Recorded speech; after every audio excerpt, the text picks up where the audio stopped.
शुभ सकाळ. अधिराज किचनमध्ये सर्वांचं खूप खूप स्वागत आहे.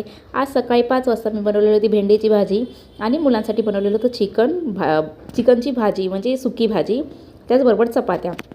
चला तर मग 6:30 झालेले आहे. मी जात आहे माझ्या कामावर. आज मला बनवायचं होतं मशरूम मसाला.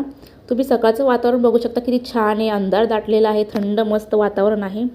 चला तर मग मशरूमची भाजी बघा मी कशी बनवलेली आहे. मस्त अशी ग्रेव्ही बनवलेली आहे, मसाला ग्रेव्ही.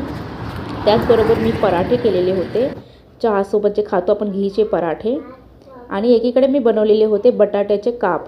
बटाट्याचे काप हे तुम्हाला आठवड्यातनं 2-3 वेळा तरी दिसणार. त्या मॅडमला खूप आवडतात, म्हणून बटाट्याच्या काचऱ्या मी बनवतच असते. हे तुम्ही बघू शकता. मशरूमची ग्रेव्ही किती छान आहे, मस्त घट्ट अशी. त्याचबरोबर बघू पराठेही मी मस्त असे बनवलेले आहे. चला तर मग लवकर अधिराज किचनला सबस्क्राईब करा.